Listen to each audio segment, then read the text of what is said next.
Hello everyone, welcome back to my channel. તો friends, આજે હું તમારા માટે સરસ મજાના ફૂલેલા રોટલા કઈ રીતે બનાવવા તેની ટ્રીક લઈને આવી છું। તો તેના માટે મેં કલાડીને ગેસ ઉપર રાખી દીધી હતી। ત્યાર પછી બાજરીના લોટને સરસ મજાનો ચાળી લીધો હતો। લોટ અહીં મેં થોડો એટલે કે 1 વાટકી જેટલો જ લીધો છે। રોટલા જો તમને બનાવતા ન આવડતા હોય અને તમારે શીખવા હોય તો સૌ પ્રથમ તો નાના નાના રોટલા બનાવીને જ શીખવાનું હોય છે। હવે લોટની અંદર મેં થોડું મીઠું નાખી દીધું છે અને હવે થોડું પાણી ઉમેરતા જવાનું છે અને લોટને બરાબર મસળી લેવાનો હોય છે। જેમ જેમ આપણે નાના નાના રોટલા બનાવીએ છીએ તે રીતે જ પછી આપણને મોટા રોટલા બનાવતા પણ આવડી જાય છે, પણ શરૂઆત આપણે નાનાથી કરવાની હોય છે। હવે વિડીયોમાં તમે જુઓ છો, બસ તે જ રીતે થોડું પાણી ઉમેરવાનું છે અને લોટને બરાબર મસળી લેવાનો હોય છે। જેટલો લોટ મસળેલો હોય છે તેટલા રોટલા સરસ મજાના બને છે। અને બાજરીના લોટને જો તમે જેટલો મસળશો એટલો એ ઓછું પડશે અને વધારે પડતું પાણી તેમાં ઉમેરવાનું નથી। પાણી થોડું જ ઉમેરવાનું છે અને સરસ મજાના લોટને આપણે મસળી લેવાનો છે। વિડીયોમાં તમે જુઓ છો ફ્રેન્ડ્સ, બસ તે જ રીતે લોટને એકદમ ઢીલો જ રાખવાનો છે, બહુ કઠણ પણ નહીં અને બહુ ઢીલો પણ નહીં। હવે થોડું પાણી ઉમેરી લેવાનું છે અને આ રીતે લોટને મસળવાનો છે। થોડો લેતા જવાનું છે અને આ રીતે તેને છૂટો પાડવાનો છે। આંગળીઓમાં આવી જાય તે રીતે આપણે લોટને મસળવાનો છે। આંગળીથી તેને છૂટો પાડવાનો છે અને હથેળીથી તેને ભીગો કરવાનો છે। હવે અહીં મેં થોડો લોટ અલગ કરી લીધો છે અને બાકીના લોટને આ રીતે રાઉન્ડ શેપ આપી દેવાનો છે। એટલે આ રાઉન્ડ શેપમાં આપણે તેને આ રીતે જ કથરોટમાં હલાવતા રહેવાનું છે, જેથી તે સરસ મજાનો રાઉન્ડ બની જાય છે। હવે પાણીવાળા હાથ થોડા કરી દેવાના છે અને લોટને આ રીતે વચ્ચેથી દબાવી લેવાનો છે। હવે ત્યાર પછી હથેળીથી આ રીતે તેને દબાવી લેવાનો છે અને આંગળીઓથી તેને વચ્ચેના ભાગથી થોડો પહોળો કરી દેવાનો છે અને આ રીતે લોટને થાપડતા જવાનું છે। તેથી સરસ મજાનો આપણો ગોળ જ રોટલો બનશે અને આ રોટલો તમારો વચ્ચેથી તૂટશે પણ નહીં। હાથની હથેળીમાં રોટલાનો વચ્ચેનો ભાગ રાખવાનો છે અને સાઈડથી તેને આ રીતે આંગળીઓથી ટીપતા જવાનું છે, જેથી તે સરસ મજાનો પતલો પણ બનશે અને પહોળો પણ બનશે।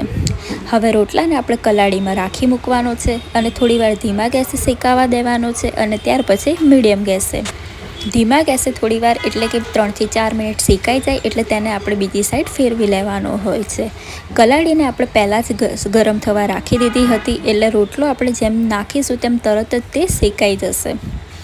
એટલે પહેલાં જ્યારે રોટલો નાખીએ ત્યારે આપણે તેને બરાબર શેકાવા નથી દેવાનું, તેને 2 થી 3 મિનિટ જ શેકાવા દેવાનો છે।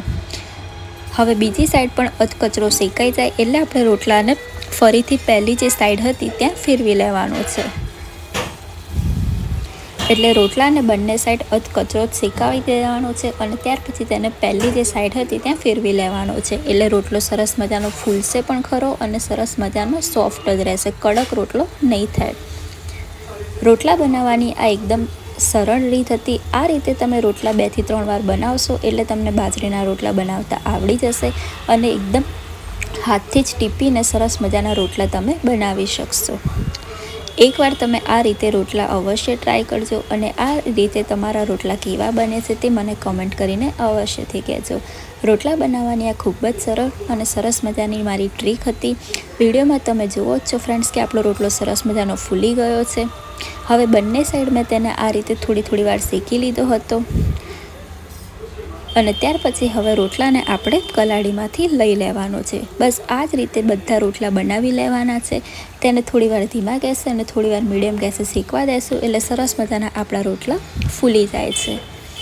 હવે રોટલાને મેં એક પ્લેટમાં લઈ લીધો છે અને ગરમ રોટલા ઉપર જ આપણે ઘી લગાવી દેવાનું છે, જેથી કરી રોટલો આપણો 3-4 કલાક સુધી સરસ મજાનો સોફ્ટ જ રહેશે। મેં ઘી આ રીતે ઉપરની સાઈડ પણ લગાવી દીધું છે અને રોટલાનો જે ફૂલેલો ભાગ હતો તે થોડોક મેં કટ કરી લીધો છે અને અંદરની સાઈડ પણ ઘી લગાવી દીધું છે।